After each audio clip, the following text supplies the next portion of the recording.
सहनाववतु सहनौ भुनक्तु सह वीर्यङ्करवावहै तेजस्विनावधीतमस्तु मा विद्विषावहै।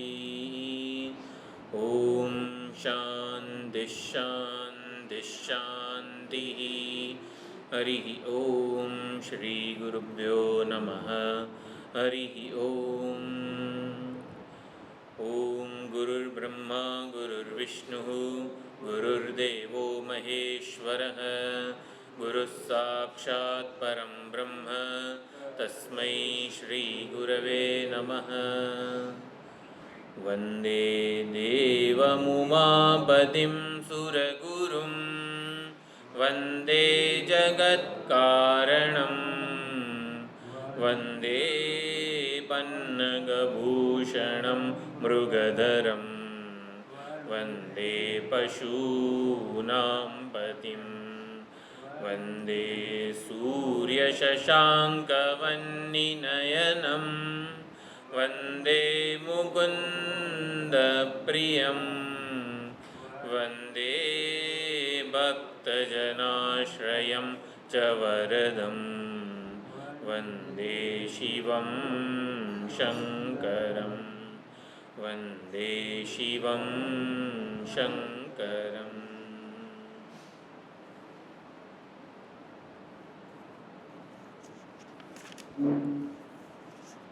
ગયા વખતે સત્સંગમાં સમુદ્ર મંથનની વિષપાન જે લીલા છે ભગવાનની, એનો અર્થ જોયો. અમૃતની પ્રાપ્તિ એટલે કે અમરતાની પ્રાપ્તિ એટલે કે પરમાત્માની પ્રાપ્તિ. તો પરમાત્માની પ્રાપ્તિ થાય ત્યારે એની પહેલાં આ સમુદ્ર મંથન એટલે આપણા હૃદયમાં જ, હૃદયનું જ મનોમંથન. આપણા હૃદયમાં જ પરમાત્માની અમૃતની અમરતાની પ્રાપ્તિ થવાની છે. અમૃત સ્વરૂપ પરમાત્મા આપણા હૃદયમાંથી જ આવિર્ભૂત થનારા છે.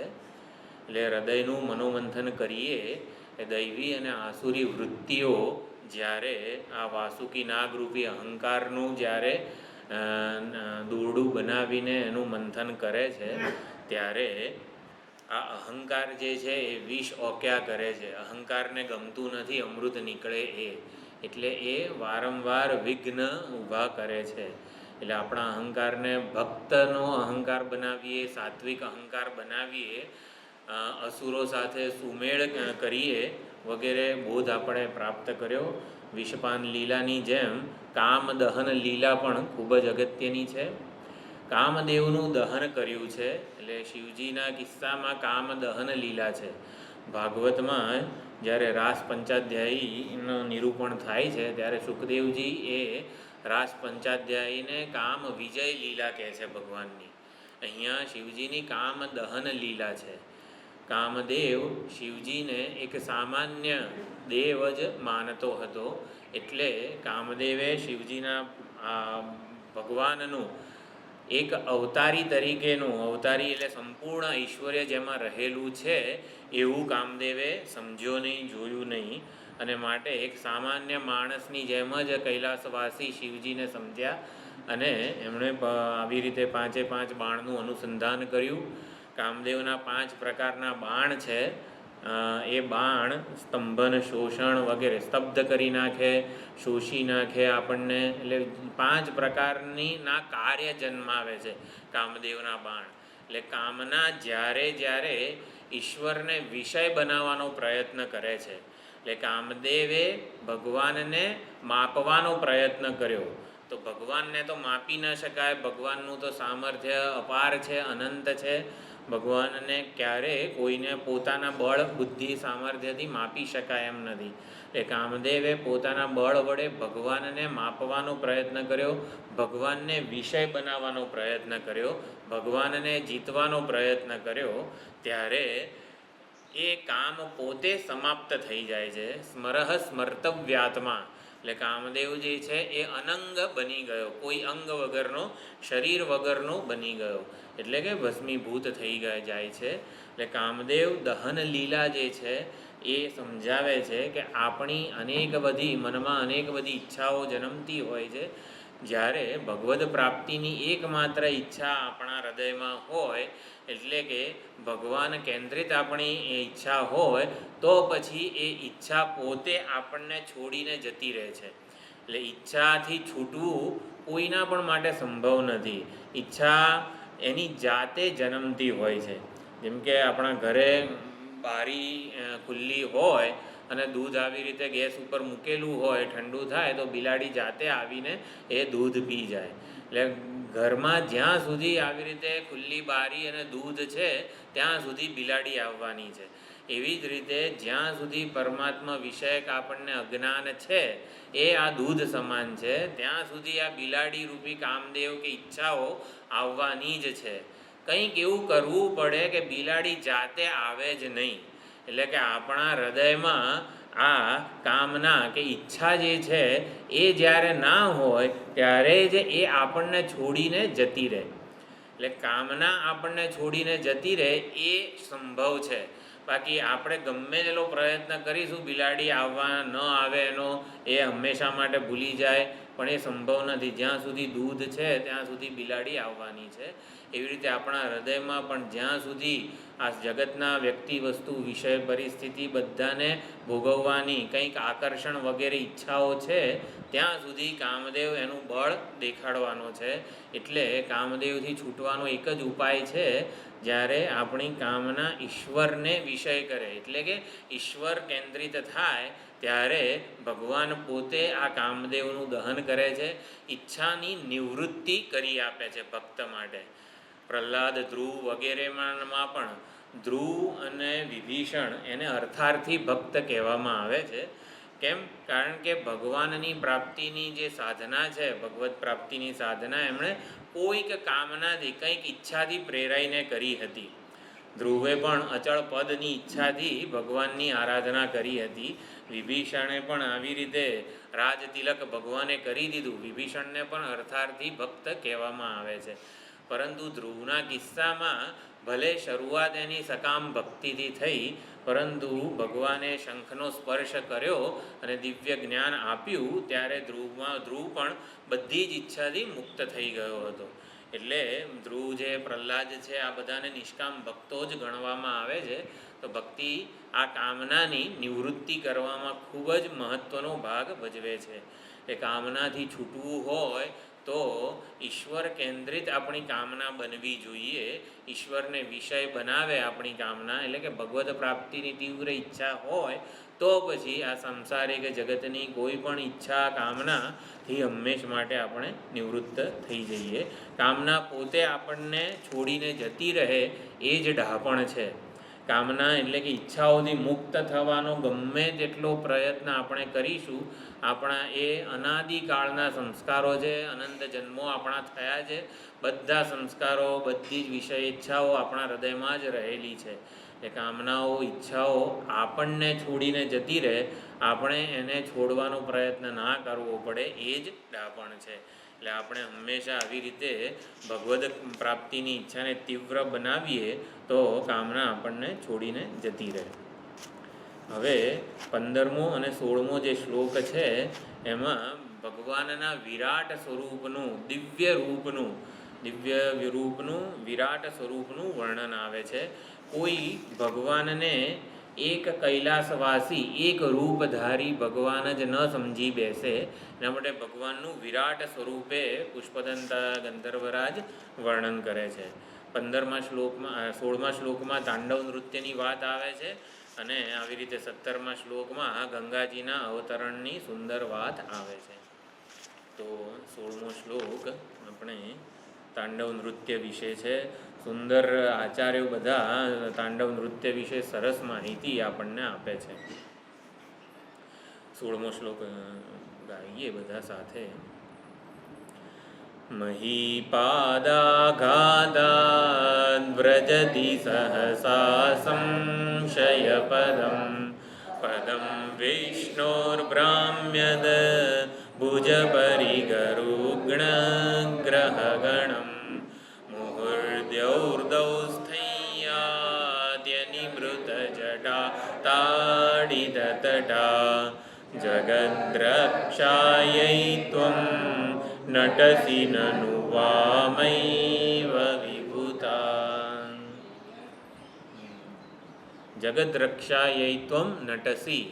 હે ભગવાન, આપ જગતની રક્ષા કરવા માટે નટસી તાંડવ નૃત્ય કરો છો. તાંડવ નૃત્ય કેટલું ભયાનક છે, ભયંકર છે, એની જગત ઉપર શી અસર થાય છે એ પહેલી 3 પંક્તિમાં કીધું છે. પૃથ્વી ઉપર એની શી ભયંકર અસર થાય છે, સ્વર્ગ ઉપર, અંતરિક્ષ ઉપર કેવી ભયાનક અસર ઉત્પન્ન થાય છે ભગવાનના તાંડવ નૃત્યની. પરંતુ પુષ્પદંત ગંધર્વરાજ જ્યારે ભક્ત હોય ત્યારે ભગવાનની કોઈ પણ લીલા એનાથી ભય નથી જન્મતો હોતો. ભગવાનની સર્વ લીલાને એ સુંદર રીતે માણતા શીખી જાય છે. નૃસિંહ ભગવાન જ્યારે પ્રગટ થયા, અત્યંત વિકરાળ રૂપ હતું. સ્વયં બ્રહ્માજી પણ એમની નજીક ન જઈ શક્યા, એમને શાંત ન કરી શક્યા. બધા દેવોએ, બ્રહ્માજીએ લક્ષ્મીજીને પ્રાર્થના કરી કે આ હવે હિરણ્યકશિપુ તો હણાઈ ગયો છે, લક્ષ્મીજી આ ભગવાનને તમે હવે શાંત કરો. જ્યારે લક્ષ્મીજી પોતાના પતિ પાસે જાય છે, વિષ્ણુ ભગવાન પાસે, ત્યારે આ નૃસિંહ ભગવાન જે છે એટલી વિકરાળ ત્રાડ પાડે છે, લક્ષ્મીજી તો ગભરાઈને છૂમંતર થઈ જાય છે કે આ ભગવાનને મેં જોયા નથી, આમની હું ચરણ સેવા નથી કરતી. લક્ષ્મીજી પણ જતા રહે છે. પ્રહલાદ સિવાયના બધા ભયભીત હતા કે આ ભગવાનનો ક્રોધ શાંત કઈ રીતે કરવો.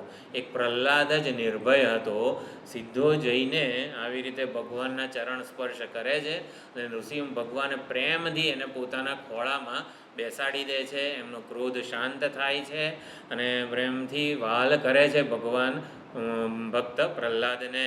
એના પોતાનો જે કરકમળ છે એ પ્રહલાદના મસ્તક ઉપર પધરાવે છે. સુંદર સુંદર આ બધી જ વસ્તુઓનું આપણા ભક્તિના આચાર્યો વર્ણન કરતા હોય છે. તો પ્રહલાદને જેમ નૃસિંહ ભગવાનથી જરા પણ ભય નહોતો, એવી રીતે આ ભગવાનનું તાંડવ નૃત્ય એનું વર્ણન સાંભળીએ તો ખરેખર આપણે પ્રાર્થના કરીએ કે ભગવાન તમે તાંડવ નૃત્ય ન કરો, આ તાંડવ નૃત્યને તમે સંકેલી લો. પણ છતાં ભક્ત હોય એ ભગવાનના આ તાંડવ નૃત્યને પણ કેવી સુંદર રીતે માણે છે. જ્યારે જ્ઞાન હોય ભગવદ તત્વનું ત્યારે હંમેશા ભય હોતો નથી.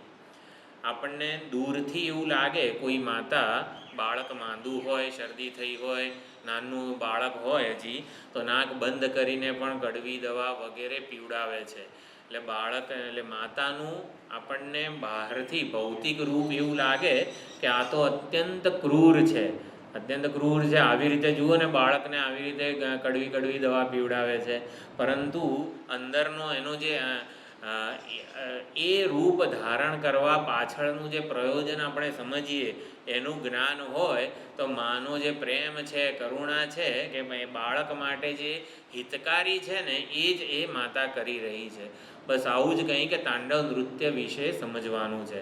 ભક્તે ભગવાનના તાંડવ નૃત્ય પ્રત્યે કેવી દ્રષ્ટિ રાખવી જોઈએ એ અહીંયા ગંધર્વરાજ પુષ્પદંત જે છે એ સમજાવી રહ્યા છે.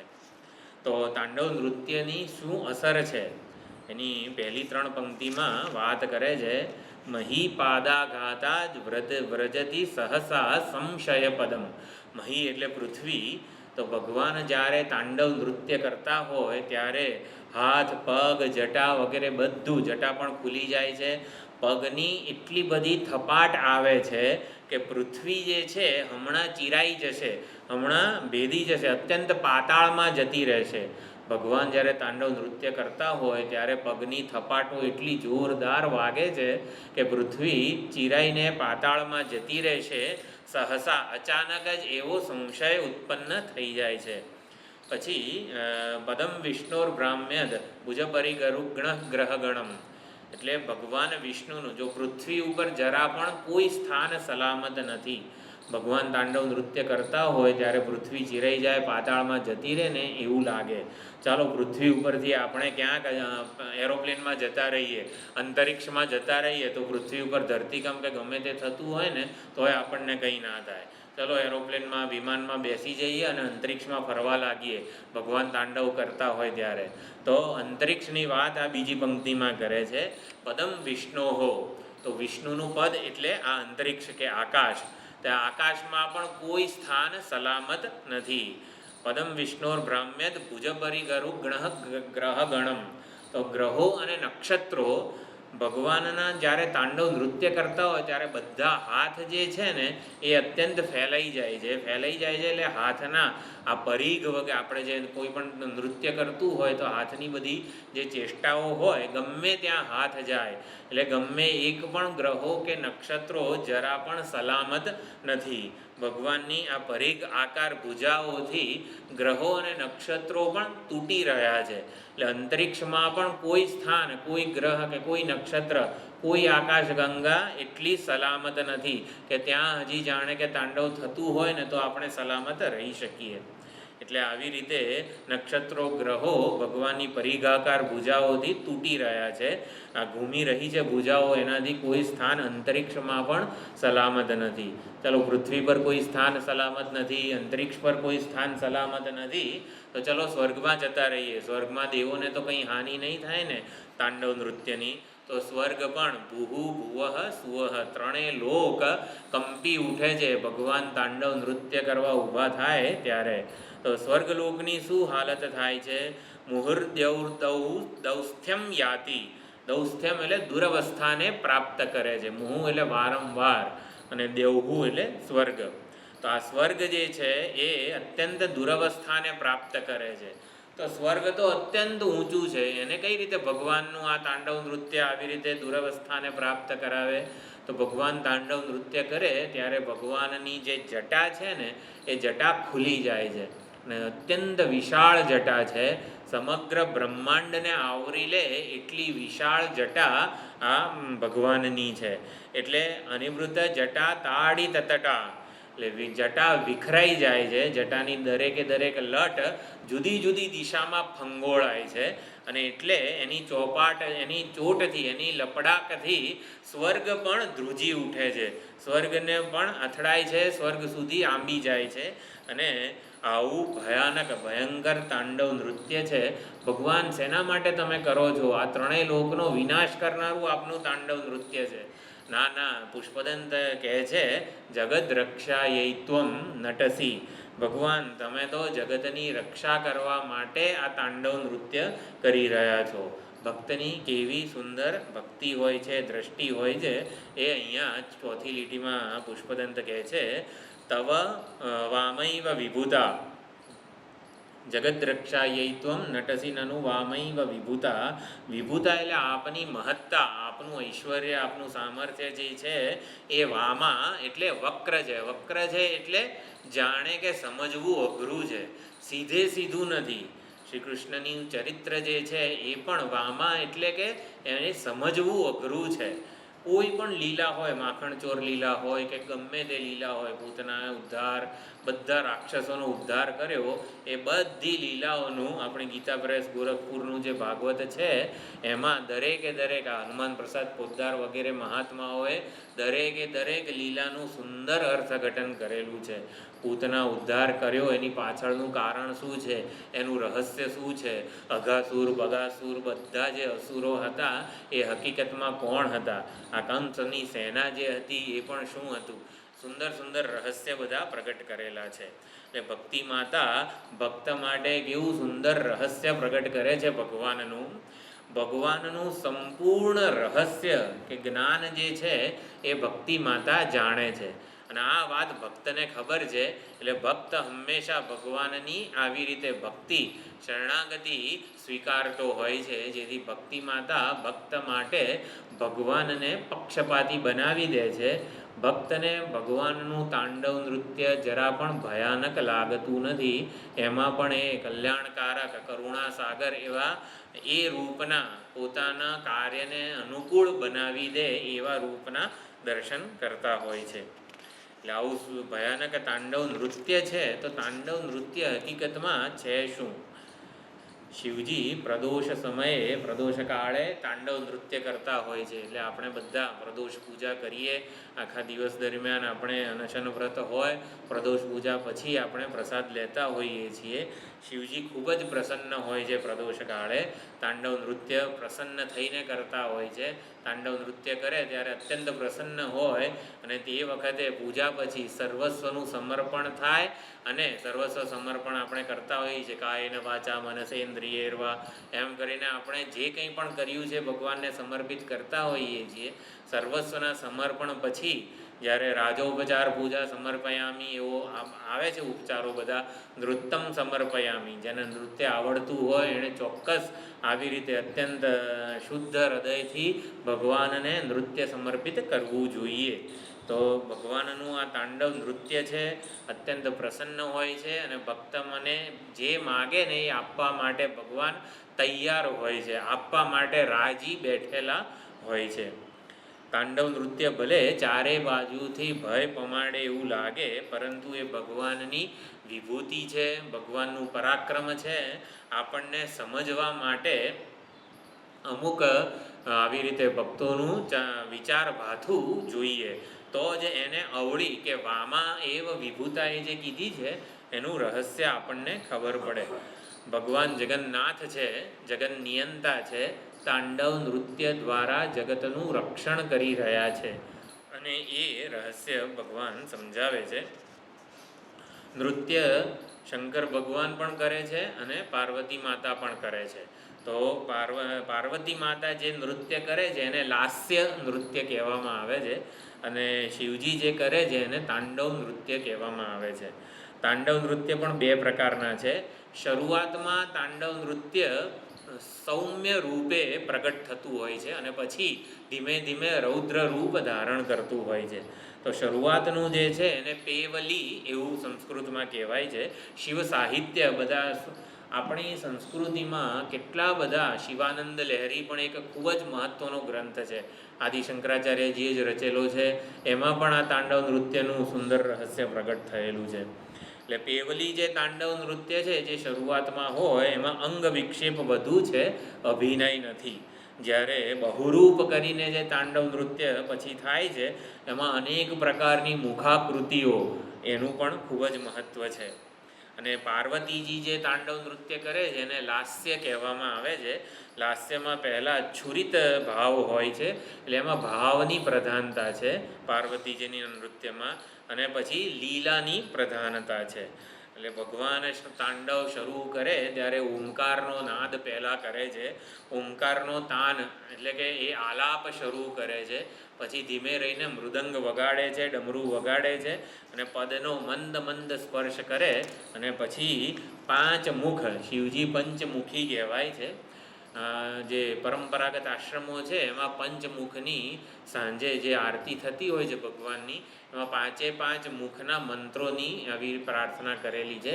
ભગવાનના પાંચ મુખના નામ છે સદ્યોજાત, વામદેવ, અઘોર, તત્પુરુષ અને ઈશાન. આવા પાંચ નામ છે પંચમુખી શિવજીના. તો પાંચે પાંચ મુખમાંથી જુદા જુદા રાગ ભગવાન આલાપે છે. એટલે ભગવાનના તાંડવ નૃત્ય વખતે બધી જ વિદ્યાઓ ઉત્પન્ન થાય છે, બધી જ સંગીત પણ ઉત્પન્ન થાય છે. એટલે 14 મહાવિદ્યા, ભગવાન જ્યારે ડમરું વગાડે એ ડમરુમાંથી 14 મહાવિદ્યાઓ પ્રગટ થઈ છે, જે અત્યારે જગતમાં પ્રવર્તમાન છે.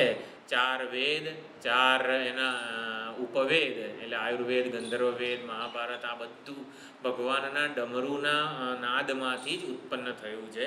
એટલે 14 મહાવિદ્યાઓ કહેવામાં આવે છે. 4 વેદ, 6 વેદાંગ અને 4 ઉપવેદ, પુરાણ, ન્યાય, મીમાંસા અને ધર્મશાસ્ત્ર. આ બધું ભગવાનના તાંડવ નૃત્ય ડમરુમાંથી જ પ્રગટ થયું છે. આપણે એવું કહીએ વેદ વ્યાસજીએ 18 પુરાણોની રચના કરી છે, તો વેદ વ્યાસજી સંકલન કરતા છે.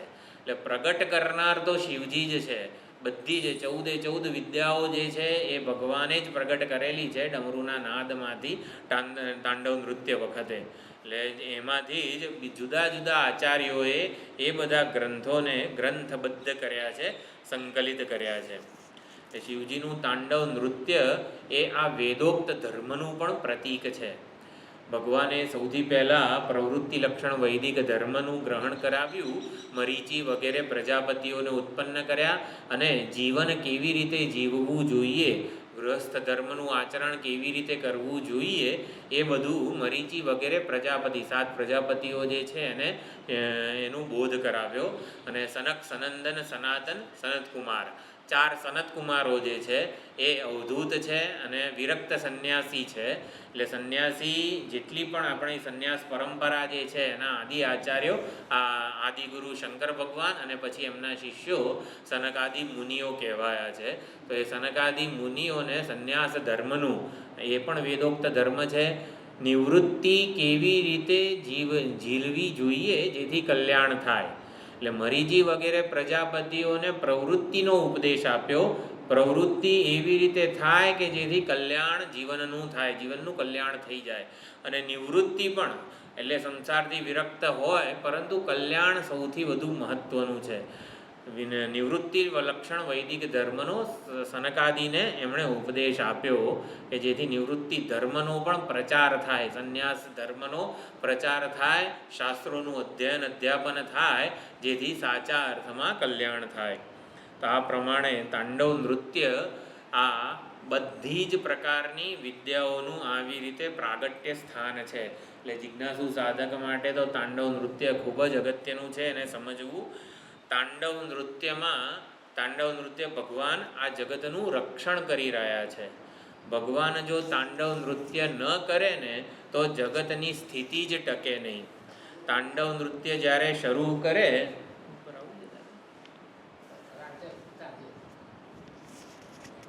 તાંડવ નૃત્ય ન કરે ભગવાન તો જગતનો પ્રલય થઈ જાય, જગત ટકી જ ન શકે.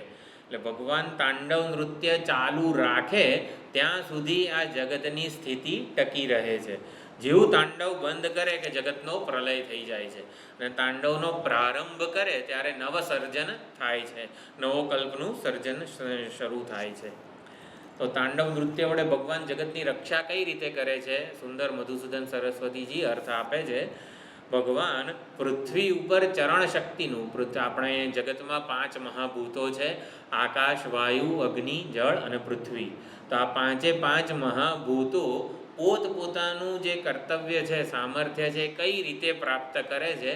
તો કે તાંડવ નૃત્ય દ્વારા 5 મહાભૂતો જગતની સ્થિતિ ટકાવી રાખવા માટે સમર્થ બને છે.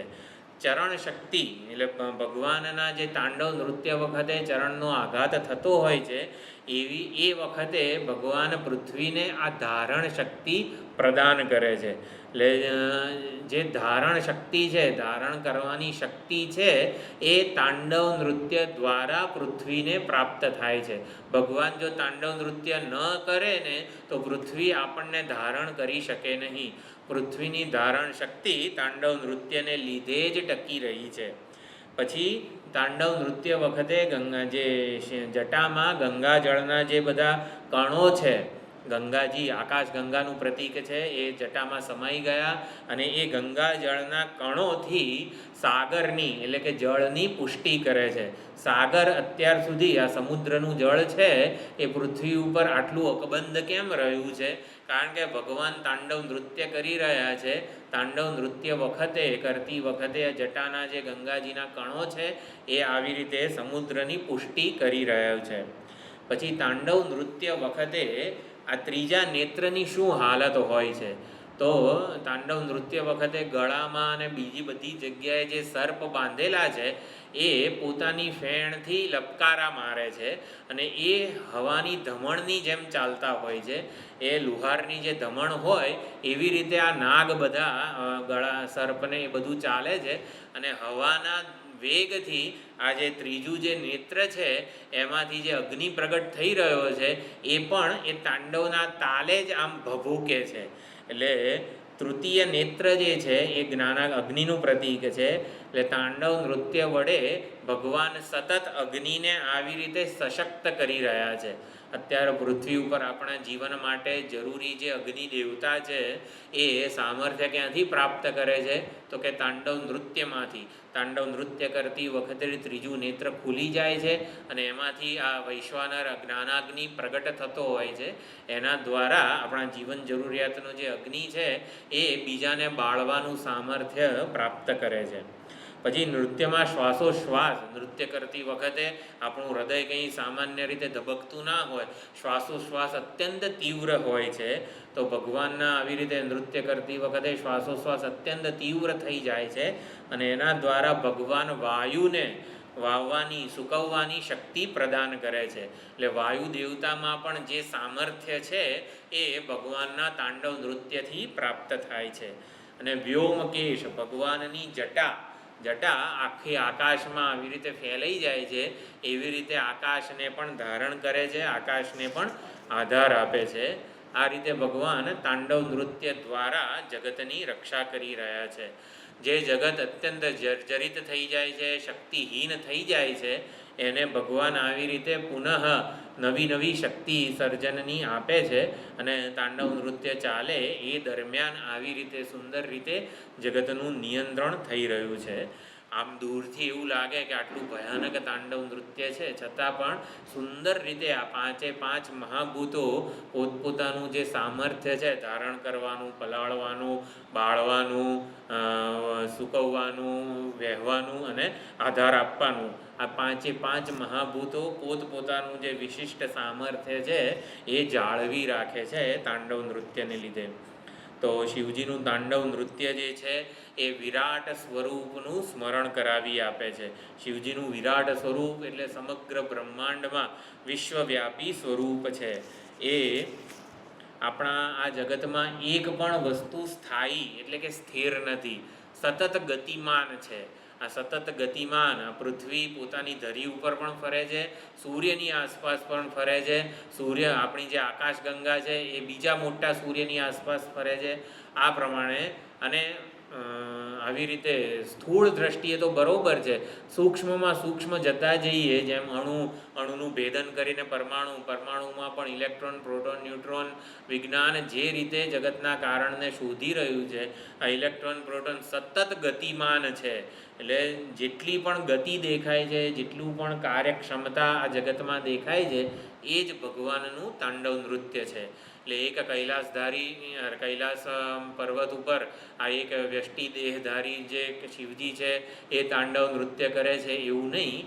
શિવજી વિશ્વવ્યાપી વિરાટ સ્વરૂપે તાંડવ નૃત્ય કરી રહ્યા છે, એટલે જ જગતનું આ રક્ષણ થઈ રહ્યું છે. તો તાંડવ નૃત્યનું રહસ્ય સમજ્યા. તાંડવ નૃત્યનું પ્રયોજન જગતની રક્ષા કરવી એ છે.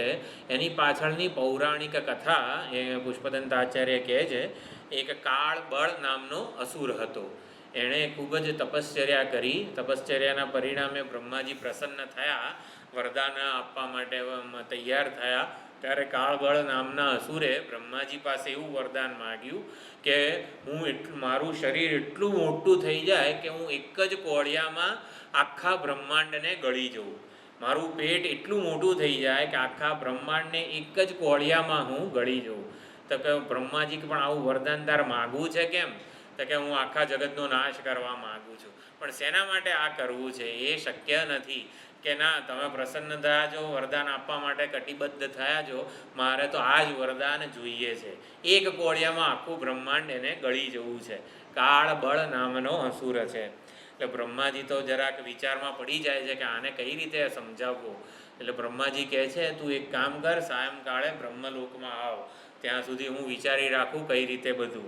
એટલે પછી બ્રહ્માજી સીધા શિવજી પાસે જાય છે, શિવજીને વાત કરે છે કે આ આવી રીતે સાયંકાળે બ્રહ્મલોકમાં આવવાનો છે કાળબળ નામનો અસુર, એને આવવું જોઈએ છે, એક કોળિયામાં આખા બ્રહ્માંડને ગળી જવું છે, એટલું મોટું શરીર એને જોઈએ છે.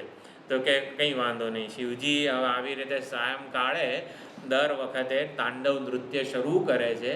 એ તાંડવ નૃત્યને જોવામાં જ એ પ્રભાવિત થઈ જાય છે, વરદાન માગવાનું ભૂલી જાય છે કાળબળ નામનો અસુર. એટલે હકીકતમાં કેવું થાય છે, એટલે બ્રહ્માજી એને બ્રહ્મલોકમાં સમજાવે છે કે તું કંઈક મર્યાદા બાંધ. એટલે કોઈ પણ અસુર હોય, તપશ્ચર્યા કરે, ભગવાન અમરતા આપો, હું કોઈનાથી મરું નહીં એવું કરી દો. બ્રહ્માજી સમજાવે, જો ભાઈ અમર તો હુંય નથી, હું જ અમર ના હોઉં તો તને ક્યાંથી અમરતા આપી શકું, તું કંઈક નિમિત્તે મૃત્યુ માગ. એટલે રાવણે આવી રીતે નર અને વાનરથી એ તો મારી ધૂળ સમાન છે હાથની, એનાથી મને કંઈ નહીં થાય, એટલે એને બાકી રાખ્યા હતા. એટલે ભગવાને રામાવતારને બધું કર્યું. તો એવી જ રીતે બ્રહ્માજીએ કીધું કે કંઈક તું નિમિત્તે આ બધું માગ, કંઈક મર્યાદા બાંધ. તો એટલે પછી બ્રહ્માજી જેવું કહે છે કે સાયંકાળે સંધ્યાકાળે તારું શરીર ખૂબ જ મોટું થઈ જશે અને સંપૂર્ણ બ્રહ્માંડને તું એક કોળિયામાં ગળી જઈશ એટલું મોટું શરીરધારી થઈ જશે. પણ જે સંધ્યાકાળ જેવું તરત સૂર્યાસ્ત થશે અને તારા દર્શન થશે, એટલી વારમાં તારા દર્શન થઈ જશે તો તું પાછું અત્યારે તું જેવો શરીરધારી છે એવો થઈ જઈશ. એટલે પછી તું બ્રહ્માંડને ગળી નહીં શકે. એટલે દરરોજ આ ઘટના ઘટે છે. સંધ્યાકાળ થાય, સૂર્યાસ્ત થાય ત્યારે કાળ બળ અસુર આવી રીતે આખા જગતને ગળી જવા માટે તત્પર થાય છે. પણ એ જ સમયે શિવજી તાંડવ નૃત્ય શરૂ કરે છે. તાંડવ નૃત્ય શરૂ કરે અને જોવામાં કાળ બળ અસુર જે છે એ મોહિત થઈ જાય છે, પ્રભાવિત થઈ જાય છે, એને જોતો જ રહી જાય છે, ગળવાનું ભૂલી જાય છે આખા બ્રહ્માંડને. અને પછી આવી રીતે તાંડવ નૃત્ય તરત તારા દર્શન થઈ જાય છે એટલે પછી પાછો અસુર જે છે એ પોતાના મૂળ શરીરમાં આવી જાય છે. તો એક આવી પૌરાણિક કથા પણ શિવપુરાણમાં આવેલી છે. અને આ જે વસ્તુ છે શિવજીના તાંડવ નૃત્યની જે રહસ્ય, એ શિવતાંડવ સ્તોત્ર જે છે રાવણ રચિત, એના 11મા શ્લોકમાં કહેલું છે. જયત્વદ પ્રવિભ્રમ ભ્રમદ્ભુજંગમશ્વસત વિનિર્ગમત્ક્રમસ્ફુરત કરાલહલહવ્યવાટ ધીમિદ્ધીમિદ્ધીમિદ્વનન મૃદંગતુંગમંગલ ધ્વનિક્રમ પ્રવર્તિત પ્રચંડ તાંડવ શિવ. 11મો શ્લોક સૌથી અઘરો છે બોલવો. એટલે 11મો શ્લોક સુંદર વર્ણન કરે છે રાવણ શિવજીના તાંડવ નૃત્યનું. જયત્વદ પ્રવિભ્રમ ભ્રમદ ભુજંગમશ્વસત. તાંડવ નૃત્ય વખતે ગળાના સર્પ જે છે એ આમ તેમ ભંગોળાય છે. એટલે ભંગોળાય એટલે ડરી જાય એટલે ફૂંફાડા મારવા લાગે છે ગળામાંના સર્પ. એટલે ફૂંફાડા લુહારની ધમણ જેવું કામ કરે છે અને ધમણને લીધે અગ્નિ પ્રજ્વલિત થાય. એવી રીતે જે અગ્નિ જે છે અહીંનો ત્રીજા નેત્રનો, એ પણ આ જ્વાળાઓને જે છે વધારે ઘટાડે એ પ્રમાણે તાંડવના તાલે ત્રીજા નેત્રમાંથી અગ્નિ પ્રગટતો હોય છે. અને સાપના ફૂંફાડા પણ આવી રીતે તાલમાં ધમણની જેમ લલાટમાં અગ્નિની જ્વાળાઓને તાલબદ્ધ રીતે ચલાવે છે. મૃદંગ એટલે ત્રીજી પંક્તિમાં મૃદંગનું અહીંયા વાત કરી છે. મૃદંગના પ્રચંડ ધ્વનિના ક્રમ પ્રમાણે આ પ્રચંડ તાંડવ નૃત્ય ચાલી રહ્યું છે. પ્રચંડ તાંડવકારી નૃત્યકારી શંકર ભગવાનનો જય હો. ભગવાન શંકર કરુણાથી પ્રેરાઈને તાંડવ નૃત્ય કરે છે. ભક્તને જરા પણ તાંડવ નૃત્યથી ભય પામવાની જરૂર નથી. તાંડવ નૃત્યના રહસ્યને સમજી લઈએ તો એ આપણા માટે કરુણાથી પ્રેરાઈને ભગવાન કરી રહ્યા છે અને માટે એ આપણને વહાલ જ કરી રહ્યા છે તાંડવ નૃત્ય દ્વારા. એટલે જે તાંડવ સ્તોત્ર જે છે રાવણનું, એનો જે ફળશ્રુતિનો શ્લોક છે, પૂજાવસાન સમયે દશવક્ત્ર ગીતમ યશ શંભુ પૂજન પરમ પઠતી પ્રદોષે. પ્રદોષ કાળે અને પૂજાવસાન સમયે, પૂજાનું અવસાન થાય, પૂજા સંપન્ન થતી હોય એ સમયે જ્યારે આવી રીતે તાંડવ સ્તુતિપૂર્વક તાંડવ નૃત્ય કરીએ, એટલે કે એ પ્રમાણે આપણા ભાવને જ્યારે અભિવ્યક્ત કરીએ. સંગીત અને નૃત્ય બંને જાણે કે સમાધિના પણ સાધન કહેવામાં આવેલા છે. સમાધિ એટલે શું? કોઈક એક વસ્તુમાં આપણું ચિત્ત સમાહિત થઈ જાય, એકાગ્ર થઈ જાય. તો નૃત્ય કરતી વખતે ભગવાનને જ્યારે નૃત્ય સમર્પિત કરવાનું હોય એ સમયે પણ બસ એક ભગવાનમાં જ આપણું ચિત્ત જે છે એ એકાગ્ર થઈ જતું હોય છે. એટલે નૃત્ય પહેલાં આવા સર્વસ્વ સમર્પણનો ભાવ હોય, અત્યંત શુદ્ધ હૃદય થયું હોય પૂજાથી, અને પછી જ્યારે શિવજીને આ તાંડવ નૃત્ય નિવેદિત કરવામાં આવે ત્યારે આપણા નૃત્ય કરતી વખતે આપણા માથા પરનો કોઈ બોજ હોતો નથી. બધો ભાર જાણે કે ભગવાને ઉપાડી લીધો હોય એવો ભાવ આપણે ધારણ કરી શકીએ છીએ. તો ભાવ ભક્તિ પૂર્ણ આ તાંડવ નૃત્ય છે ભગવાનનું. એટલે ભગવાનની વિભૂતા, તવ વામૈવ વિભૂતા એવું કીધું છે છેલ્લા ચરણમાં. એટલે ભગવાનની વિભૂતા જે છે અત્યંત નિગૂઢ રહસ્યમય છે. એટલે એને હંમેશા ભક્ત જ જાણી શકે છે, માણી શકે છે. તાંડવ નૃત્ય ભલે આપણને બહારથી ભયંકર લાગે, કોઈ રાજા પોતાના રાજ્યની રક્ષા માટે કોઈ શત્રુ સૈન્ય આવી ગયું હોય તો પોતાના રાજ્યની રક્ષા કરવા માટે, પ્રજાજનોની રક્ષા કરવા માટે પોતે યુદ્ધનું આખું સૈન્ય તૈયાર કરે છે. એટલે યુદ્ધનું સૈન્ય જ્યારે તૈયાર થતું હોય ત્યારે પ્રજાજનો ડરી જાય કે આ બધું શું થઈ રહ્યું છે. પરંતુ એ યુદ્ધની બધી તૈયારીઓ પ્રજાના રક્ષણ માટે જ છે. બસ આવો જ ભાવ પણ તાંડવ નૃત્યમાં છે. તાંડવ નૃત્યથી લાગે પૃથ્વી ફાટી જશે, સ્વર્ગ આમ તેમ ફંગોળાઈ જશે, અંતરિક્ષમાં પણ આવી રીતે કોઈ સ્થાન સલામત નથી. પરંતુ આ ભૂહુ ભુવઃ સુવઃ ત્રણેય લોક 14 ભુવનને ભગવાન તાંડવ નૃત્ય દ્વારા જ નિયંત્રિત કરી રહ્યા છે. 5 ભૂતોને તે ભૂતનું સામર્થ્ય પ્રદાન કરી રહ્યા છે. તો સુંદર આ 16મા શ્લોકમાં આવી રીતે તાંડવ નૃત્યનું રહસ્ય પ્રગટ કરવામાં આવ્યું. અહીંયા 17મા શ્લોકમાં હવે ભગવાનનો દિવ્ય દેહ છે ગંગાજીના અવતરણની પણ સુંદર કથા અહીંયા પુષ્પદંત આચાર્ય સ્મરણ કરે છે. ગંગા સ્નાનનું જે મહત્વ છે, ગંગા સ્નાનથી પવિત્ર થવાય, આપણા બધા પાપ ધોવાઈ જાય, એનું પણ રહસ્ય પ્રગટ કરે છે ભગવાન. તો પુષ્પદંત આચાર્ય 17મા શ્લોકમાં કહે છે, વિયદ્વ્યાપી તારા ગણગુણિત ફેનોદ્ગમરુચિ પ્રવાહો વારાયઃ પૃષતલઘુદૃષ્ટ શિરસી તે જગદ્વીપાકારં જલદિવલયં તેન કૃતમિતિ અનેનૈવોન્નેયં ધૃતમહિમ દિવ્યં તવ વપુઃ. અનેનૈવોન્નેયં ધૃતમહિમ દિવ્યં તવ વપુઃ. તો આપનું દિવ્ય વપુ જે ધૃતમહિમ છે એટલે કે અત્યંત વિશાળ છે. તો ભગવાનનું અહીંયા વિરાટ સ્વરૂપ અત્યંત દિવ્ય વિશાળ ભગવાનના દેહની વાત કરવામાં આવી છે. ગંગાજી એ આકાશ ગંગાનું પ્રતીક છે, જ્ઞાન ગંગાનું પણ પ્રતીક છે. તો વિયદ્વ્યાપી આકાશમાં સંપૂર્ણ અંતરિક્ષમાં જેટલી પણ આકાશ ગંગા જે છે એ તારા ગણગુણિત ફેનોદ્ગમ રુચિ. એ આકાશ ગંગાઓમાં અનેક ગ્રહો, નક્ષત્રો, તારાઓનો સમૂહ છે. એ બધા તારાઓના સમૂહ આકાશ ગંગામાં ફીણ કે પરપોટાની જેમ પ્રતીત થઈ રહ્યા છે.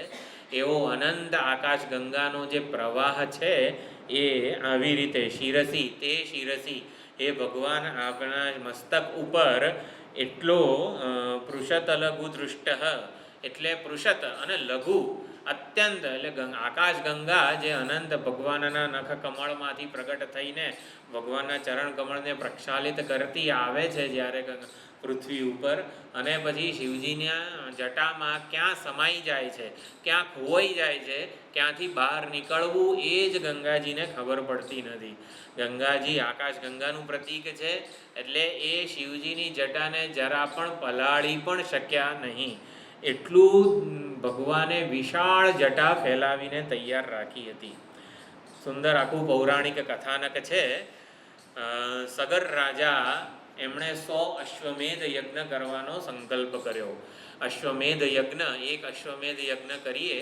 અશ્વમેધ યજ્ઞ અને અશ્વમેધ ઉપાસના બંને જ્યારે કરવામાં આવે એ આપણા દ્વારા થતું સૌથી ઉત્કૃષ્ટ કર્મ છે. અશ્વમેધ યજ્ઞ જે છે, રામજીએ પણ અશ્વમેધ યજ્ઞ કર્યો, એટલે ક્ષત્રિય રાજા માટે સૌથી વધારે ઉત્કૃષ્ટ આ અશ્વમેધ યજ્ઞ છે. એનું ફળ સૌથી ઉત્કૃષ્ટ છે, એ ઇન્દ્રલોકની પ્રાપ્તિ કરાવનારું છે. એટલે 100 અશ્વમેધ યજ્ઞ કરવાનો સંકલ્પ કર્યો.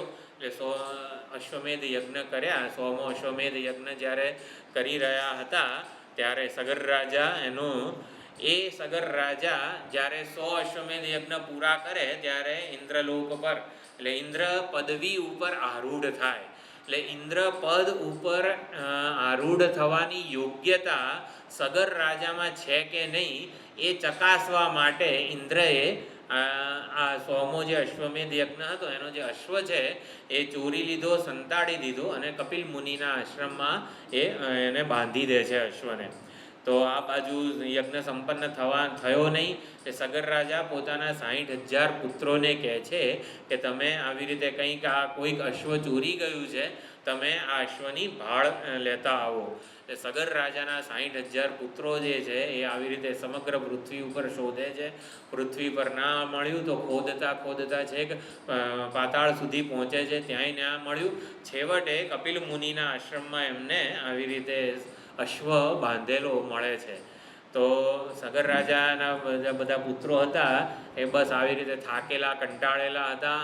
આટલા બધા સમયથી આ અશ્વને શોધી રહ્યા હતા, એટલે થાક અને આવી રીતે કંટાળેલા હતા. એટલે એવું કપિલ મુનિના આશ્રમમાં, કપિલ મુનિ તો સમાધિમાં હતા, અને આવી રીતે અશ્વ બાંધેલો જોઈને એક થોડાક ગમે તેમ અપશબ્દો પણ બોલે છે કે જો આ ઢોંગી ઋષિ છે, આવી રીતે અશ્વને ચોરી લીધો છે, આ તો ચોર છે, અને આવી રીતે તપ કરવાનું આવી રીતે ઢોંગ કરી રહ્યો છે, આમ ન બોલવાના શબ્દો બોલે છે. એટલે કપિલ મુનિ આવી રીતે આંખ ઉગાડે છે અને એમના ક્રોધાગ્નિમાં 60,000 પુત્રો ત્યાં ને ત્યાં જ ભસ્મ થઈ જાય છે. એટલે હકીકતમાં કંઈક આવી રીતે ક્રોધાગ્નિમાં ભસ્મ થઈ ગયા એવું ન સમજવું. આવી રીતે મહાન તપસ્વી જે હોય એના અપમાનરૂપી પાપને લીધે, એટલે પાપમાં આ સગર રાજાના બધા પુત્રો આવી રીતે ભડથું થઈ જાય છે, ભસ્મ થઈ જાય છે. તો આ બાજુ પુત્રો પણ ના આવ્યા અને અશ્વ પણ ના આવ્યો. એટલે સગર રાજા પોતાના જે બીજી પત્ની હોય છે એનો જે પુત્ર છે અંશુમાન, તો અંશુમાન પહેલેથી વિરક્ત જ હોય છે અને આવી રીતે જંગલમાં રહેતો હોય છે. તો અંશુમાનને પ્રાર્થના સમાચાર બધું મોકલાવે છે કે આવું આવું થયું છે, માટે હવે તું પાછું આ અશ્વને અને આ જે તારા પિતૃઓ છે એમને તું શોધવાનું કર્મ કર. તો અંશુમાન આવી રીતે જીવન પર્યંત તપ કરે છે. સમંજસ પુત્ર છે એ પણ તપ કર્યા કરે છે. પછી એનો પુત્ર દિલીપ પણ આવી રીતે પોતાના પિતૃઓ જે છે એના ઉદ્ધાર માટે ભગવાનની તપશ્ચર્યા કરે છે. અને દિલીપના પુત્ર જ્યારે ભગીરથ આવે છે, ભગીરથ તપ કરે છે, તપ કરવાનું ચાલુ જ રાખે છે, ત્યારે ગંગાજી પ્રસન્ન થાય છે. અને ગંગાજી પ્રસન્ન થઈને દર્શન આપે છે. ત્યારે ભગીરથ રાજા કહે છે, જે કાર્ય મારા પિતા અને પિતૃઓ દ્વારા સંપન્ન ન થઈ શક્યું એ કાર્ય સંપન્ન થાય એટલા માટે હું તપ કરી રહ્યો હતો, આપને પ્રસન્ન કરી રહ્યો હતો. આપ પૃથ્વી ઉપર અવતરો અને પૃથ્વી પર અવતરીને મારા બધા પિતૃઓને આવી રીતે આ પાપથી મુક્ત કરો, પાપથી ઉદ્ધાર કરો. તો ગંગાજી કહે છે કે હું તો તૈયાર છું પૃથ્વી ઉપર આવવા માટે, અવતરવા માટે, પણ 2-3 મુશ્કેલીઓ છે. મારો એટલો બધો પ્રચંડ વેગ છે કે હું જો પૃથ્વી ઉપર અવતરીશ તો પૃથ્વીને ચીરી નાખીશ અને પાતાળમાં જતી રહીશ. પૃથ્વીનું કોઈ ઠેકાણું નહીં રહે. એટલે પૃથ્વી તો માટીનું ઢેફું છે. એટલે માટીનું ઢેફું હોય, જોરથી એક પાણીનો પ્રવાહ પડે તો એ તો આખું ચૂર થઈ જાય. એટલે મારા વેગને કોઈક ઝીલનારો હોવો જોઈએ, અને જો હું આવી રીતે કોઈક ઝીલનારાની તું વ્યવસ્થા કર. અને તારા બધા જે પિતૃઓ છે એ મારામાં સ્નાન કરશે તો એ બધાના પાપને હું ધોઈ નાખીશ. એ બધાના પાપ, એટલે ગંગાજીમાં જેટલા પણ બધા સ્નાન કરે છે એ બધાના પાપ ગંગાજી લઈ લે છે. તો ગંગાજીમાં જો આટલા બધા પાપ ભેગા થઈ જાય તો ગંગાજી પોતે કઈ રીતે પવિત્ર રહી શકે? એટલે ગંગાજી એવું પણ કહે છે કે હું પાપ મુક્ત રહું ને એવી વ્યવસ્થા પણ તારે કરવાની છે. ત્યારે પછી ભગીરથ રાજા, ભગીરથ જે છે આવી રીતે તપશ્ચર્યા શરૂ કરે છે અને શિવજીની ખૂબ જ તપશ્ચર્યા કરે છે. અને એટલે જ ભગીરથ પ્રયત્ન એવું કહેવામાં આવે છે આપણી આવી રીતે ગુજરાતી ભાષામાં, કે ભગીરથે જેવો પ્રયત્ન કર્યો છે ને એવું હજી સુધી જાણે કે, એટલે ભગીરથ રાજાએ જે તપ કર્યું છે ને, કંઈક 1 કરોડ વર્ષ સુધી આવી રીતે સૂકા પાંદડા ખાધા. પછી બીજા જ્યારે ગંગોત્રી મંદિર છે આપણું 4 ધામ વાળું, એ ગંગોત્રી મંદિર આગળ પહેલાં ભગીરથ રાજાની આવી રીતે બેઠેલા છે ધ્યાનમાં, અને એમણે જે તપશ્ચર્યા કરી આવી રીતે લખેલું છે એના ઉપર જ. 1 કરોડ વર્ષ સુધી કંઈક પાંદડા ખાધા, બીજા કરોડ વર્ષ સુધી કંઈક આવી રીતે સૂકા પાંદડા, પછી કંઈક આવી રીતે વાયુ ભક્ષણ કર્યું, ને આવું તે બધું એ તપશ્ચર્યા કરેલી છે, લખેલી છે. એટલે ભગીરથ પ્રયત્ન એટલે પણ કહેવામાં આવે છે. એટલે ભગીરથે શિવજીને પ્રસન્ન કરવા માટે તપ કર્યું, ત્યારે શિવજીએ જ બધું જ આવી રીતે માર્ગ છે એનું સમાધાન આપ્યું. ગંગાજીએ જેટલી જેટલી મુશ્કેલીઓ કીધી હતી એ શેનું સમાધાન શિવજીએ આપ્યું કે હું આવી રીતે ગંગાજીને મારી જટામાં ધારણ કરીશ અને આવી રીતે એ બીજું જે સમસ્યા કીધી હતી કે ગંગાજી પોતે પાપ મુક્ત કેવી રીતે રહેશે. બધા જો પાપ ધોશે પોતાના ગંગાજીમાં તો ગંગાજી સૌથી વધારે પાપયુક્ત ના થઈ જાય? તો કે ના. જ્યારે જ્યારે આપણા કોઈક જ્ઞાનનિષ્ઠ મહાત્માઓ, સંન્યાસી મહાત્માઓ ગંગાજીમાં સ્નાન કરશે ત્યારે ગંગાજી પાછા પવિત્ર થઈ જશે એવું શંકર ભગવાને કીધું. શંકર ભગવાન આપણા જ્ઞાન પ્રવાહના આદિ આચાર્ય છે.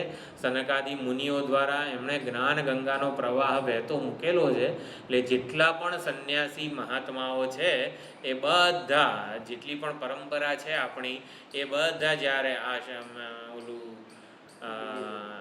મેળો ભરાય છે અને કુંભ મેળો, ત્યારે પણ આ જે અત્યંત આદરપૂર્વક આ બધા સંન્યાસી મહાત્માઓ આ હાથી ઉપર સવાર થઈને ને બધું એ લોકોના પ્રોટોકોલ હોય છે કુંભ મેળામાં પણ સ્નાન કરવા માટેના. એટલે એ વખતે આ ગંગાજી જે છે, જ્યારે જ્યારે સંન્યાસી મહાત્માઓ ગંગા સ્નાન કરે ત્યારે ગંગા પાછી પવિત્ર થઈ જાય છે, એના પાપ ધોવાઈ જાય છે. એટલે ગંગાજી આપણા પાપ ધોવે. એકવાર ગંગા સ્નાન કરીએ તો આપણા પાપ ધોવાઈ જાય. એટલે શું? તો કે પાપ બે પ્રકારના હોય છે. જ્યારે પણ આપણા વડે કોઈક કુવિચાર થાય કે કુકર્મ થઈ જાય ત્યારે એના સંસ્કાર પણ પડી જતા હોય છે. પહેલી વાર જુઠ્ઠું બોલવાનું છે ને બહુ અઘરું લાગે. પહેલી વાર જુઠ્ઠું બોલતા હોઈએ ને ત્યારે ખબર જ પડી જાય એની આંખો ઉપરથી, એના હાવભાવ ઉપરથી કે આ માણસ જુઠ્ઠું બોલી રહ્યો છે. પહેલી વાર જુઠ્ઠું બોલવું બહુ અઘરું લાગે. પછી બીજી વખત બોલે ને ત્યારે થોડુંક સહેલું લાગે, પછી થોડુંક સહેલું લાગે, અને એમ કરીને જુઠ્ઠું બોલવાનો અભ્યાસ પણ થઈ જતો હોય છે. એટલે પાપ કર્મ એકવાર ભૂલથી જાણતા અજાણતા ક્યારે પણ થાય પછી એના સંસ્કાર જન્માવતું હોય છે. એટલે એના જે સંસ્કાર જે છે કે પાપ કર્મ કરવાના જે સંસ્કાર પડી જાય છે એ સંસ્કારોને એક વખતનું પણ ગંગા સ્નાન ધોઈ કાઢે છે. એટલે પાપ કર્મનું ફળ છે દુઃખ. દુઃખ તો આપણે પ્રારબ્ધ પ્રમાણે જે ભોગવવાનું હોય છે એ હોય જ છે, પરંતુ પાપ કર્મ કરવાના જે સંસ્કાર પડેલા છે આપણામાં, એ સંસ્કારને ગંગા સ્નાન ચોક્કસ અવશ્યપણે ધોઈ જ નાખે છે.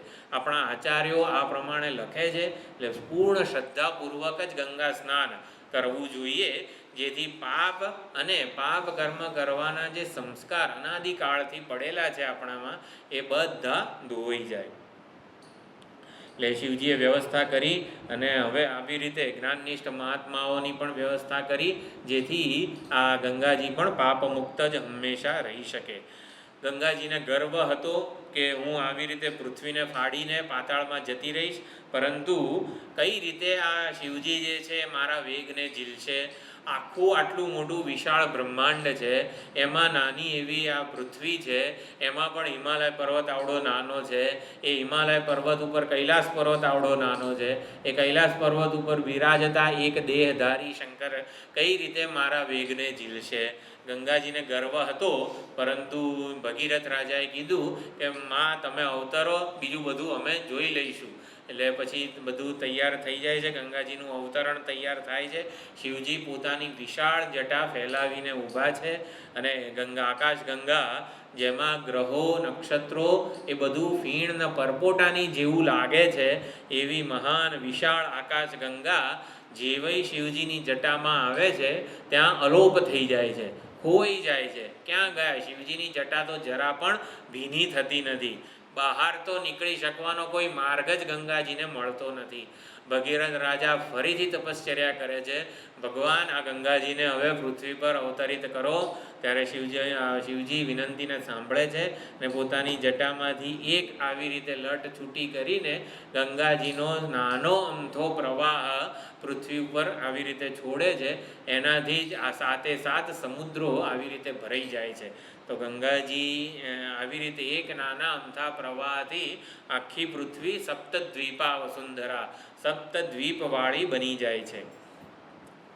આખી પૃથ્વી બેટમાં ફેરવાઈ જાય છે, સમુદ્રો છલકાઈ જાય છે.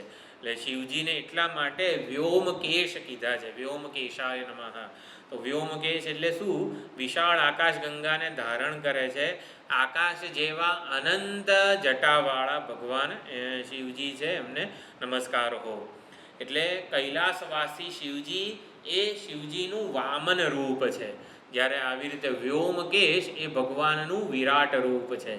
વામનમાંથી વિરાટ કઈ રીતે બને છે? એટલે વામન પણ ભગવાન આવી રીતે કરુણાથી પ્રેરાઈને જ બને છે, જેથી ભગવાનનું જપ ધ્યાન વગેરે થઈ શકે. અને વિરાટ પણ ભગવાન આવી રીતે ભક્તોના કલ્યાણ માટે જ બનેલા છે, અને એમને આપણે નમસ્કાર કરીએ છીએ. તો આવી રીતે ગંગા સ્નાનથી આ પાપ પણ શાંત થાય છે. પાપ કરવાના સંસ્કાર જે પડી ગયા હોય છે એ પણ શાંત થઈ જાય છે. કૈલાસવાસી શિવજી એ તો વામન રૂપ છે, પરંતુ એમનું વિરાટ રૂપ વધારે ઉપાસ્ય છે, વર્ણનીય છે, અને એની ઉપાસનાનું આરાધનાનું વધારે ફળ પણ છે. સૂર્ય જેવો છે એવો છે. એને નાના એવા સોયના કાણામાંથી જોઈએ તો એટલા જ સૂર્યનો લાભ મળે. પછી બારીમાંથી જોઈએ તો એટલા સૂર્યનો લાભ મળે. બારણામાંથી જોઈએ સૂર્યને તો એટલા સૂર્યનો લાભ મળે. અને ઘરની બહાર જતા રહીએ તો સંપૂર્ણ સૂર્યનો લાભ મળે. તો એવી જ રીતે ભગવાનનું આ વિરાટ સ્વરૂપ છે. એ વિરાટ સ્વરૂપે પણ ભગવાનનું ધ્યાન કરી શકાય. સમગ્ર બ્રહ્માંડ, સમગ્ર આકાશમાં વ્યાપ્ત ભગવાનની જટા, એ ભગવાનનો વિરાટ દેહ કેટલો વિશાળ છે. એટલે આ એક દેહમાં જે આપણું અભિમાન છે, એ અભિમાનથી છૂટવા માટે ભગવાનના વિરાટ દેહની ઉપાસના કરવાની છે. તો સુંદર રીતે આ જે ગંગાજીનું અવતરણ જે છે એ પણ કહેવામાં આવ્યું. ગંગાજી એ જ્ઞાન ગંગાનું પ્રતીક છે. જે પહેલો શ્લોક છે તાંડવનો, જટાટવી ગલજ્વલ પ્રવાહ પાવિત સ્થલે. તો જટારૂપી અટવી, જટાટવી એટલે જટારૂપી અટવી, અટવી એટલે જંગલ. તો ભગવાનની જટા જે છે એ જંગલ સમાન છે. તો જંગલમાં એકવાર જઈએ પછી બહાર નીકળવાનો રસ્તો આપણને જાતે ના મળે. એટલે ભગવાને જ કૃપા કરીને રસ્તો આપણને ચીંધવો પડે. તો ભગવાને જેવી રીતે ગંગાજીનો એક પ્રવાહ આવી રીતે પૃથ્વી ઉપર વહેતો કર્યો, એવી જ રીતે એનું અર્થઘટન એવું છે કે જ્ઞાન ગંગાનું પ્રતીક છે. ગંગાજી એટલે જ્ઞાન પરંપરાનું પ્રતીક છે. આપણી જેટલી પણ આ સદાશિવ સમારંભામ શંકરાચાર્ય મધ્યમામ જે આપણે શ્લોક બોલતા હોઈએ છીએ, નારાયણમ પદ્મભવમ વસિષ્ઠમ શક્તિમ ચ તત્પુત્ર પરાશરમ ચ, એટલે આપણી જે જ્ઞાન પરંપરા છે એના પ્રતીક રૂપે આ ગંગાજી છે. એટલે ગંગાજીને નમસ્કાર કરીએ, ગંગા સ્નાન કરીએ ત્યારે જ્ઞાન પરંપરાના દરેકે દરેક આચાર્યોને આપણે નમસ્કાર કરીએ છીએ. અને એમના દ્વારા ઉપદિષ્ટ જે શાસ્ત્રો છે, જે ગ્રંથો છે, એને પણ આપણે આવી રીતે ભણીએ છીએ, એનો લાભ લઈએ છીએ. એટલે ગંગા સ્નાન કંઈ ખાલી સ્થૂળ એવું સ્નાન નથી, પરંતુ અત્યારે આપણે ગંગા સ્નાન જ કરી રહ્યા છીએ. જે જ્ઞાન આ જ્ઞાન પરંપરા દ્વારા આપણને પ્રાપ્ત થયું છે, એ જ્ઞાનમાં અત્યારે આપણે સ્નાન જ કરી રહ્યા છીએ. એટલે ગંગાજી એ જ્ઞાન ગંગાનું પ્રતીક છે. જે આદિગુરુ આપણા જે શંકર ભગવાન છે, એ શંકર ભગવાનની જે પરંપરા છે જ્ઞાન પરંપરા, એમણે સનકાદિ ઋષિઓને જ્ઞાન આપ્યું. સનકાદિ ઋષિઓએ નારદ કુમારને આ રીતે આખી જ્ઞાન પરંપરા અત્યાર સુધીના આપણા સંન્યાસી મહાત્માઓ સુધી પ્રચલિત છે. એટલે એ જ્ઞાન ગંગા હંમેશા ચાલુ રહે. અધ્યયન અધ્યાપન જે છે વૈદિક સંસ્કૃતિનું, એ એનું જ પ્રતીક છે. એટલે જ્ઞાન પરંપરાનું પ્રતીક આપણા ગંગાજી છે. અને નર્મદા જે છે એ વૈદિક સંસ્કૃતિનું પ્રતીક છે. નર્મદાષ્ટક જે છે, સબિંદુ સિંધુ રસ ખલત તરંગ ભંગ રંજિતમ, નર્મદાષ્ટક શંકરાચાર્યજીએ રચ્યું. એના જે 8 શ્લોકોમાં વૈદિક સંસ્કૃતિના પ્રતીક રૂપે આ નર્મદાજી છે એવું એમાં નિરૂપણ કરેલું છે. વૈદિક સંસ્કૃતિમાં જે ઋષિઓ થઈ ગયા, એ ઋષિઓએ કેવી રીતે ઈશ્વર સમર્પિત જીવન જીવ્યું છે, એ આખું નર્મદાષ્ટકમાં પ્રતીક રૂપે પણ વણી લેવામાં આવેલું છે. એટલે નર્મદાજી વૈદિક સંસ્કૃતિનું પ્રતીક છે. ગંગા માતા છે એ જ્ઞાન પરંપરાનું પ્રતીક છે.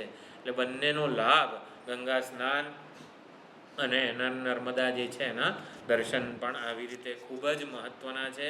આપણા સર્વ પાપ અને પાપ કર્મોના જે સંસ્કાર પડી ગયા હોય છે એને દૂર કરનારા છે. બીજું હવે તારકાસુર,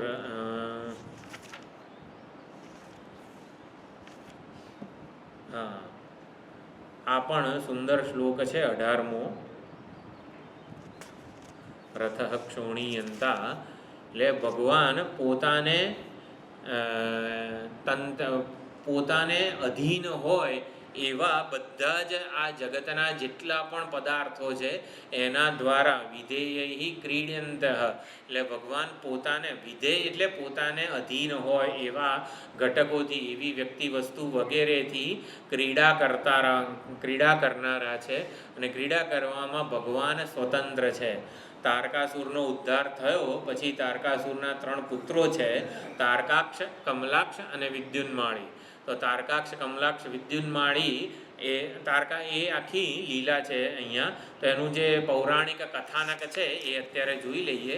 તારકાસુરે તો બ્રહ્માજી પાસેથી વરદાન માગ્યું હતું કે શિવપુત્રથી જ મારો વધ થાય, શિવપુત્ર નિમિત્તે જ એમણે મૃત્યુ માગ્યું હતું.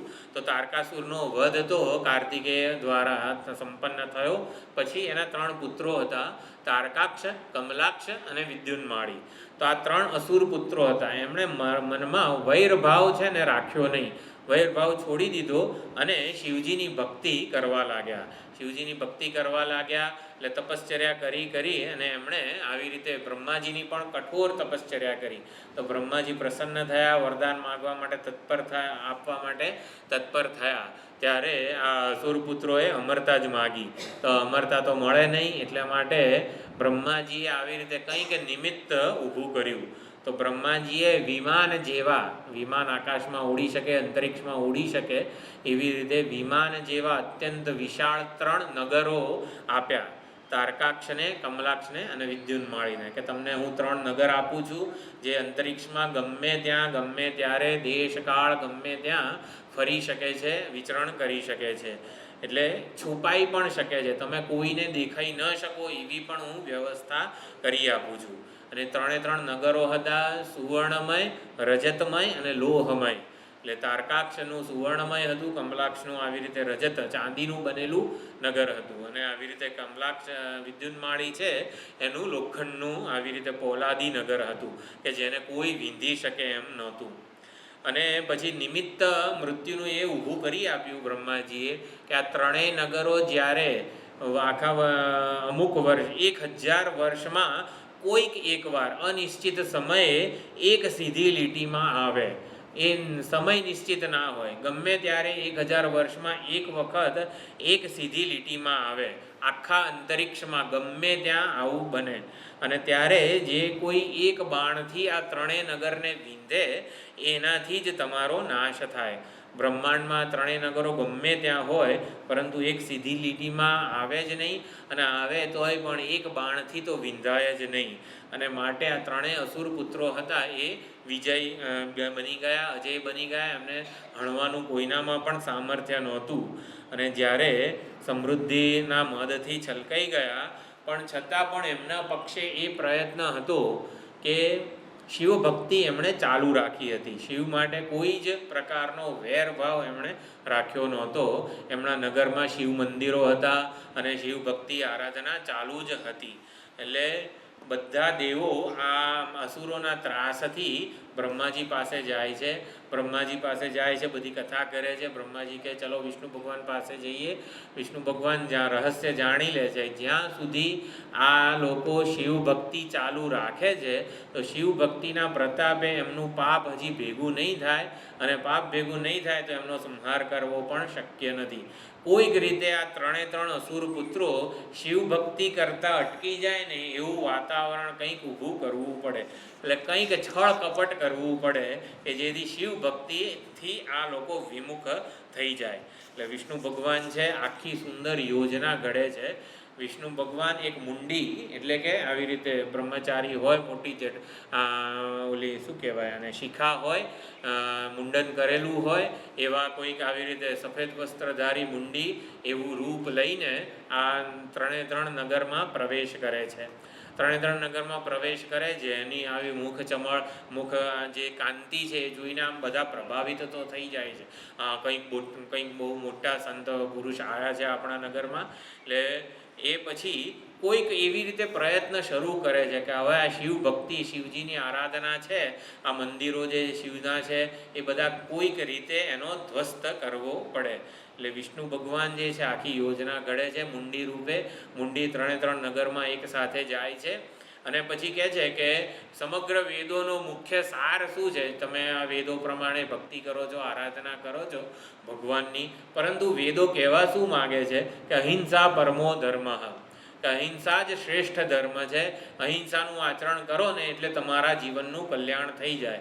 ભગવાનની આરાધના કંઈ કરવાની જરૂર નથી. ભગવાનની આરાધના કરીએ છીએ, પુષ્પ ને બિલીપત્ર ને બધું આટલું બધું તોડીએ છીએ, આ જળ ને દૂધ ને આટલા બધા દ્રવ્યો, 16 દ્રવ્યોથી આપણે અભિષેક કરીએ છીએ, એની પાછળ કેટલી બધી હિંસા થાય છે. એટલે કોઈક રીતે બધા જ નગરજનોને આવી રીતે અહિંસા જ શ્રેષ્ઠ ધર્મ છે એ જ કરવું, એને જ અનુસરણ કરવું જોઈએ. આ શિવ આરાધના છે, પૂજા છે, ઉપાસના છે, એ બધામાં તો ઘણી બધી હિંસા થાય છે. ઘણા બધા દ્રવ્યોની ને પશુ પક્ષીઓની પણ હિંસા થાય છે. આમ કરીને આમ મનાવી લીધા. એટલે શિવ ભક્તિ બંધ થઈ ગઈ. ત્રણ નગરોમાં શિવજીની પૂજા બંધ થઈ ગઈ. હવે જો અહિંસા જ પરમ ધર્મ હોય તો આ બધા મંદિરો જે છે એનું શું કામ છે? મંદિરોને પણ આવી રીતે તોડી પડાવ્યા. એટલે કોઈક રીતે પુણ્ય કર્મ કરવાથી ચ્યુત થયા બધા નગરજનો, આ નગરના જે અસુરો છે એ બધા. શિવ ભક્તિ છૂટી ગઈ. જ્યારે ભગવાનની ભક્તિ છૂટી જાય છે ને, એટલે માણસ સત્કર્મે જ્યાં સુધી લાગેલો હોય ને ત્યાં સુધી એનું કલ્યાણ નિશ્ચિત હોય છે. જેવું સદાચરણ, સત્કર્મ, સદવિચારો, સત્સંગનું ભાથું બંધ કરે, તરત નિષિદ્ધાચરણના સંસ્કારો ઊભા જ હોય છે આક્રમણ કરવા માટે. એટલે આપણે સત્કર્મો નહીં કરીએ, સત્સંગ નહીં કરીએ ને તો આપણાથી અધર્માચરણ થવાનું જ છે. એ સ્વાભાવિક છે. અસુરો તો રાહ જોઈને જ બેઠેલા છે. આ સત્કર્મોના લીધે એ સંકેલાઈને રહે છે. એટલે જેવી શિવભક્તિ, આ ધર્માચરણ બંધ થયું, ભગવાનની આરાધના બંધ થઈ, એવું તરત જ આવી રીતે નિષિદ્ધાચરણ શરૂ થાય છે. બધા ત્રણ નગરના જે જનો છે, એટલે અસુરો જે છે નગરપતિના, એના પુણ્યો ખૂટી જાય છે. અને પુણ્યો જેવા ખૂટે છે એવું શિવજીએ જ આ બધી લીલા કરી હતી. બધાએ ભેગા મળીને વિચાર્યું હતું કે આ ત્રણેય નગરનો એક સીધી લીટીમાં આવે એવી રીતે વધ કેવી રીતે થાય. તો શિવજીએ પછી બધાને કીધું બ્રહ્માજીના વરદાન પ્રમાણે, હવે ત્રણ નગરો એક સીધી લીટીમાં આવે એની રાહ જુઓ, અને પછી આપણે એક બાણ વડે જ એ ત્રણ નગરોનો આવી રીતે ઉચ્છેદ કરીશું. એટલે ત્રણેય નગરો 1000 વર્ષમાં ગમે ત્યારે એક વખત આવે છે. એટલે ત્યાં પહોંચવા માટે, જ્યાં આ એક સીધી લીટીમાં આવે તો એ સ્થળે પહોંચી જવું પડે. એ સ્થળે પહોંચવા માટે આપણી પાસે અત્યંત ઝડપી રથ જોઈએ કે જે બ્રહ્માંડમાં ગમે ત્યારે ગમે ત્યાં ઝડપથી જઈ શકાય. એટલે પૃથ્વીને એમણે રથ બનાવ્યો. રથઃ ક્ષોણી, જે શ્લોકના શબ્દો છે એ પ્રમાણે. એટલે ભગવાને આજ્ઞા કરી પૃથ્વીને કે તમે રથ બની જાઓ. પછી રથના પૈડા સાધારણ હોય તો પણ દોડી ના શકાય, એટલે સૂર્ય અને ચંદ્રને રથના પૈડા બનાવ્યા. અને પછી યંતા એટલે સારથી. તો બ્રહ્માંડનું સર્જન જેણે કરેલું હોય એને જ ખબર હોય કે આવી રીતે 3 નગરો ક્યાં એક સીધી લીટીમાં આવશે. એટલે ભૂમિઓ એટલે સારથી એમણે બ્રહ્માજીને બનાવ્યા કે રથને તરત જ એ દિશામાં લઈ જવો પડે, એટલે બ્રહ્માજીને સારથી બનાવ્યા. અને પછી એક જ બાણથી ત્રણેયનું ભેદન કરવું હોય તો બાણ પણ બુઠ્ઠું ના હોવું જોઈએ, એકદમ ધારદાર તીક્ષ્ણ હોવું જોઈએ. એટલે રથચરણ પાણી, એટલે સુદર્શન ચક્ર. તો સુદર્શન ચક્રધારી એવા વિષ્ણુ ભગવાનને કીધું તમે બાણ બની જાઓ. એટલે વિષ્ણુ ભગવાન બાણ બની જાય છે. પછી બાણને વેગ તો આપવો પડે ને, 3 નગરનું ભેદન કરવાનું હોય આખા બ્રહ્માંડમાં, તો વેગ આપવો પડે. એના માટે ધનુષ્ય પણ વિષ્ણુ ભગવાનને આવી રીતે જોરથી મોકલી શકે એવું સક્ષમ હોવું જોઈએ. એટલે મહાન સુમેરુ પર્વત જે છે એ પર્વતરાજ સુમેરુ પર્વત આખા સમગ્ર બ્રહ્માંડનું કેન્દ્ર સ્થાન છે. એના આધારે આ બ્રહ્માંડ ટકેલું છે. તો સુમેરુ પર્વતને આવી રીતે કીધું તમે ધનુષ બની જાઓ. એટલે આટલી બધી તૈયારીઓ કરી ત્રિપુરાસુર એટલે જે છે એ રૂપી તણખલાને બાળવા માટે. એટલે શંકા કરે છે અહીંયા આવી રીતે નાસ્તિક ભક્તો કે ઈશ્વરનું તો અનંત સામર્થ્ય છે, તો ત્રિપુરાસુરને આવી રીતે દહન કરવા માટે આટલી બધી તૈયારીઓ કેમ કરી છે? તો એ ચોથી લીટીમાં કહે છે, વિધેયૈ ક્રીડંત ન ખલુ પરતંત્રા પ્રભુધિય. તો ભગવાનની જે લીલાઓ છે એ અતર્ક્ય છે, એને બુદ્ધિથી સમજી શકાય એવી નથી. ભગવાન પોતે સમર્થ જ હતા આ ત્રણ નગરોનો આવી રીતે ઉચ્છેદ કરવા માટે, પરંતુ જાણે કે બધાને યશ આપવા માટે, જો તમારા લીધે આ કામ થયું, પૃથ્વીને યશ આપ્યો, સૂર્યચંદ્રને યશ આપ્યો, વિષ્ણુ ભગવાન તમારા લીધે આ ત્રણેયનો ઉચ્છેદ થયો, સુમેરુ પર્વતનું પણ યશગાન ગવાય, બીજાને યશ આપવો તો ભગવાને એટલા માટે. વિધેય એટલે પોતાને પરતંત્ર હોય, પોતાને અધીન હોય એવા બધા સાધનો. તો આ જેટલી પણ આપણે વાત કરી, સૂર્ય, ચંદ્ર, પૃથ્વી, બ્રહ્માજી, વિષ્ણુ ભગવાન, આ બધા વિધેય છે, ભગવાનના સેવકો છે, ભગવાનની સેવા માટે તત્પર છે. તો વિધેયૈ ક્રીડયંત. તો ભગવાન આ વિધેય પોતાના સેવકો વડે ક્રીડા કરી રહ્યા છે. તો ક્રીડા કરતા હોય ત્યારે એને બુદ્ધિથી સમજવાની જરૂર હોતી નથી. ભગવાન તો સર્વ સમર્થ જ છે, લીલા કરવા માટે પરમાત્મા કંઈ પરતંત્ર હોતા નથી. તો ઈશ્વર પોતાને અધીન એવા પદાર્થોથી આવી રીતે લીલા કરતા હોય છે. કોઈને પણ પુણ્ય કર્મનું ફળ આપવું હોય તો એનામાં આવી રીતે સદવિચારો પ્રેરે છે. કોઈને પણ પાપ કર્મનું ફળ આપવું હોય, દુઃખ, તો આવી રીતે કંઈક આવી રીતે અધર્માચરણના સંસ્કારો પ્રેરે છે. એટલે પરમાત્મા પોતે આ સર્વ રીતે સમર્થ છે. આટલી બધી તૈયારીઓ કરવાની પણ શંકર ભગવાનને કોઈ જરૂર નથી. જ્યારે ત્રણેય બાણનું અનુસંધાન કરે છે શંકર ભગવાન, ત્યારે અટ્ટહાસ્ય કરે છે. એટલે ત્રણેય જે નગર છે એને એક બાણથી વિંધવાના હતા. વિંધવાનું ક્યારે હોય? એટલે આવી રીતે એક બાણથી વિંધે એટલે કાણું પડે. તો કાણું પડે એટલે કે શું? ભગવાન અટ્ટહાસ્ય કરે છે કે મારે આ છિદ્રમાંથી જ પસાર કરવાનું છે, એટલે કંઈ છે જ નહીં, કંઈ માયા જ છે, એ માયાને જ મારે વિંધવાની છે જાણે કે. એટલે અટ્ટહાસ્ય કરવા માત્રથી જ આ ત્રણ નગરોનો એ નાશ કરી નાખે છે. સુંદર આ જે રથઃ ક્ષોણિયંતા એ શ્લોક છે, એમાં પણ સુંદર રહસ્ય પ્રગટ કરેલું છે. તો આ પ્રમાણે 18મો શ્લોક થયો. હવે વિષ્ણુ ભગવાન શંકર ભગવાનને કઈ રીતે સુદર્શન ચક્ર પ્રાપ્ત થયું એની પણ સુંદર કથા આગલા શ્લોકમાં આવે છે. આવતી વખતે ઓમ પૂર્ણમદઃ પૂર્ણમિદં પૂર્ણાત પૂર્ણમુદચ્યતે પૂર્ણસ્ય પૂર્ણમાદાય પૂર્ણમેવાવશિષ્યતે. ઓમ શાંતિ શાંતિ શાંતિ. હરિ ઓમ. શ્રી ગુરુભ્યો નમઃ. હરિ ઓમ.